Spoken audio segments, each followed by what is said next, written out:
Pourquoi personne ne me croit quand je dis que Batwoman est l'une des meilleures séries DC Comics? Elle est tellement sous-cotée.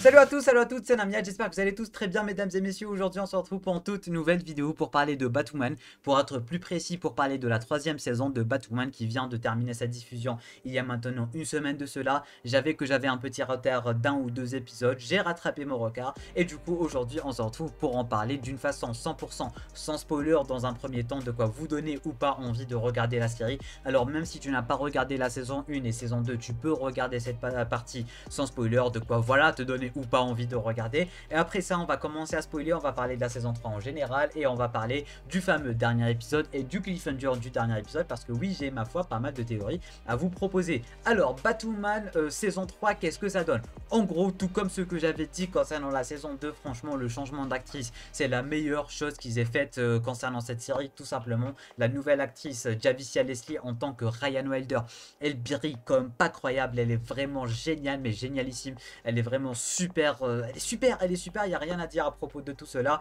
Elle joue son rôle très sérieusement, elle joue une Batwoman très différente de ce qu'on avait l'habitude de voir avec Kate Kane et tout, et elle porte la cape avec fierté mesdames et messieurs, et franchement on a toute cette ambiance de Batman et tout, et tout cet héritage de Batman qui est très bien mis en point dans cette série, et c'est ce que vraiment j'adore avec cette série. Pour une fois on n'a pas vraiment un Batman, du moins un membre de la Bat Family qui n'est pas vraiment, qui n'a pas d'argent, c'est juste une citoyenne comme nous, j'ai envie de vous dire. C'est juste quelqu'un de paumé. Ryan Wilder était une criminelle, elle était paumée, elle avait sombré dans la drogue, etc.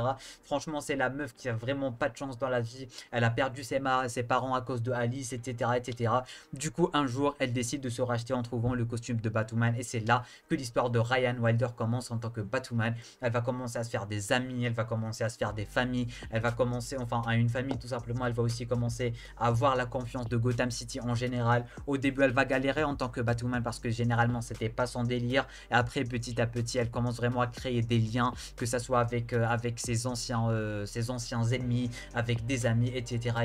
Ils deviennent des frères, ils deviennent des sœurs, des alchimies de malade mental. Franchement ce qui concerne les personnages, il n'y a rien à dire à propos de cette série. Bien évidemment le seul et unique personnage qui tient vraiment cette série, c'est mademoiselle Alice. Alice depuis saison 1 elle n'a jamais autant brillé. Franchement Alice, ce personnage je l'adore à un niveau pas croyable, c'est mon top 5 meilleurs personnages à reverse, pour vous dire à quel point Alice c'est elle qui tient la série, surtout durant la deuxième saison qui était vraiment focalisée sur le personnage d'Alice. Et là encore une fois il y avait vraiment un très grand développement en ce qui concerne ce personnage, et franchement elle est vraiment au top. Le jeu d'actrice, l'actrice elle est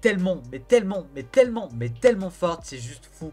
À quel point tu regardes, tu te dis à quel point elle est stylée, elle est puissante, elle est forte. L'actrice elle est vraiment géniale, il n'y a rien à dire à propos du personnage d'Alice. Et encore une fois elle arrête pas d'avoir un très bon développement, à voir comment le personnage il a commencé, comment il est en train de devenir, son jeu d'actrice, n'en parlant même pas, à quel point j'arrête pas de répéter à propos de son jeu d'actrice, à quel point elle est forte, à quel point elle est stylée, à quel point je l'adore, franchement je l'adore. Et elle a un caractère ma foi plutôt jokerisant, si je peux dire ça comme ça, mais toujours aussi, je sais pas comment expliquer ça, elle a un caractère propre à elle, elle sait très bien le jouer, elle sait très bien l'exprimer, et c'est ça que j'adore avec Alice. Luke, le fils de Lucius Fox, voilà, n'en parlant même pas, lui aussi il est vraiment badass, il est stylé, il est fort, lui aussi il commence à voir son développement. Vous pourrez pas être passé du côté qu'il soit devenu Batwing, etc. Avec un costume à fois plutôt sympathique. Bon, si je peux reprocher quelque chose au costume, ça serait le casque qui est un peu beaucoup trop grand, mais globalement franchement il est vraiment très bien. On a mademoiselle Mary Hamilton qui est aussi un membre très important de la Bat Family en général, et qui a aussi eu son propre développement. Ça faisait longtemps qu'elle était mise à l'écart, et du coup durant cette saison 3 elle a eu un très grand développement. Limite cette saison 3 elle était focalisée sur Alice et sur Mary en général, et c'est ça vraiment que j'ai ultra apprécié. On aura aussi vu pas mal de méchants de l'univers de Batman durant cette saison, du moins parfois de nouvelles copies, parfois les méchants comme eux-mêmes. On a eu droit à Joker, ou du moins au Joker dans quelques scènes flashback. On a eu droit droit à Mademoiselle Poison Ivy, la vraie Poison Ivy, parce que voilà, il y avait pas mal de rumeurs, vous connaissez les haters à Arrowverse, etc., qui arrêtent pas de râler, ouais, ils ont fait une nouvelle copie de Poison Ivy. Non, c'est vraiment la Poison Ivy. Il y a aussi l'héritage de Batman qui est vraiment super bien entretenu. On avait des easter eggs de partout, de l'épouvantail, de l'homme mystère, du Joker, du Catwoman, etc., etc. Les easter eggs, il n'y avait que ça. Le développement de la nouvelle de Sophie aussi, il est vraiment super bien foutu. Le jour où,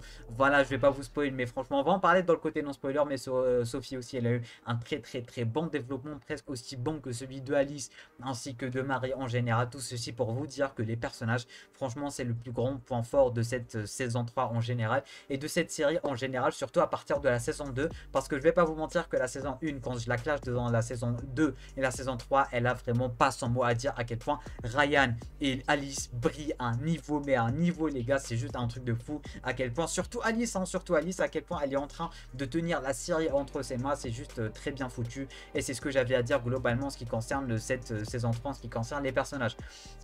Du coup, en ce qui concerne la série en général, c'est une série très différente de ce qu'on a l'habitude de voir dans l'Arrowverse. C'est-à-dire que voilà, même les plans, les dialogues et tout, il n'y a pas de ce délire de chant contre chant. Les musiques, mesdames et messieurs, c'est tellement bien foutu. Ça va tellement bien avec l'ambiance, j'ai envie de vous dire, franchement. Les musiques aussi, un très grand point fort. La façon de filmer et la réalisation aussi est très différente de ce qu'on a l'habitude aussi de voir avec l'Arrowverse. Surtout notamment ces dernières années avec Flash et Supergirl. Superman Lois, n'en parlons même pas. Mais Batwoman, elle a sa propre réalisation, elle a sa propre équipe, elle a sa propre touche artistique, si je peux dire ça comme ça, et c'est ça qui fait ultra plaisir. Genre, ils se gênent vraiment pas pour te donner de beaux plans, pour te donner des trucs, voilà, mémorables, des trucs qui vont vraiment rendre hommage à l'univers de Batman. Tu vois, parfois tu vas voir Batwoman planer et tout, et tu vois un délire de chauve-souris avec le soleil, avec la lune et tout, c'est vraiment super bien stylé. La musique, comme je disais, franchement, c'est un très grand point fort. C'est pas la BO, hein, c'est pas la BO de la série dont je parle, mais vraiment les musiques incrustées. À chaque fois que tu as des scènes, il y a des musiques qui vont avec les scènes, de la tristesse, de la joie, la fameuse reporter qui arrête pas de parler à chaque début d'épisode et tout. Franchement, cette série, elle a une patte propre à elle, et c'est ça, j'ai envie de vous dire, qui fait son charme et qui fait sa différence des autres séries du Arrowverse qui sont beaucoup trop basiques, j'ai envie de vous dire. Du coup, globalement, c'est tout ce que j'avais à dire dans ce côté 100% sans spoiler. Du coup, vraiment, foncez, regardez cette série, ne faites pas attention aux avis extérieurs, parce que vous savez à quel point les avis extérieurs, ils aiment bien critiquer, alors que parfois il n'y a pas de quoi critiquer, surtout quand on voit qu'il y en a qui critiquent Superman and Lois, qu'il y en a qui critiquent Naomi, etc. Franchement, allez regarder, faites-vous votre propre avis sur la série, faites-vous votre propre avis sur les personnages, et si j'ai une seule chose à vous garantir, c'est que vous allez vraiment adorer, mais adorer le personnage de Alice. Du coup, maintenant on va directement commencer le côté sans spoiler. Merci d'avoir regardé pour ceux et celles qui vont se casser, petit pouce bleu, abonnement ce n'est pas déjà fait, et sur ce côté 100% avec spoiler et ce côté théorie. Déjà, le dernier épisode, je l'ai vraiment adoré, c'était vraiment super bien foutu, c'était vraiment une ambiance de dernier épisode, j'ai envie de vous dire, un peu comme ce qu'on avait au début avec Flash, avec Arrow, avec Supergirl. Franchement, tu vois, ça se ressent que c'est le dernier épisode de la saison, et c'est très bien foutu. Voilà, c'est un peu le remue-ménage, Gotham qui est en train de sortir de partout. Et encore une fois, c'est pas digne de la CW, tu vois, il y avait du monde, il y avait vraiment beaucoup de monde à Gotham City et tout, et j'ai vraiment adoré comment ils ont mis ça en place, entre l'identité de Ryan, entre son frère qui est devenu le nouveau Joker 2.0, entre sa relation avec Sophie, Marie, et son évolution de Poison Ivy à Marie maintenant, mais surtout l'évolution de Alice, mesdames et messieurs, qui est vraiment en train de devenir bête. Franchement, ça me fait extrêmement plaisir tout ça. En ce qui concerne le petit cliffhanger, on est sur du zombie, j'ai l'impression. On est sur du zombie.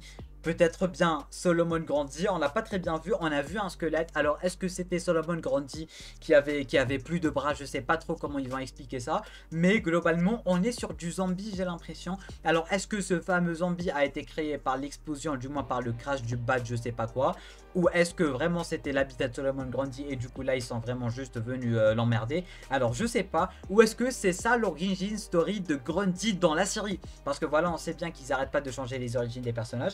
Est-ce que le crash de l'avion aurait touché quelqu'un et ce quelqu'un serait devenu un zombie, ou je ne sais pas trop comment. En tout cas, c'est ma petite théorie. Mais globalement, cet épisode, il était vraiment génial. On avait vraiment un aboutissement, un happy end, donc que ça soit les relations, que ça soit les méchants, que ça soit les gentils. Ryan qui retrouve sa mère, qui retrouve son frère, qui a sa copine Ryan qui est enfin comblée, la Bat Family plus soudée que jamais, Marie qui est de retour avec eux, Alice aussi qui est en train de devenir Beth, et ce sans le petit zapper du Joker et tout. Franchement, ça fait extrêmement plaisir. Alors, est-ce qu'elle va partir en Suisse puis revenir? Je sais pas trop comment ça va se passer, mais en tout cas, elle est forte de caractère, et je sens qu'elle va vraiment devenir un personnage très important.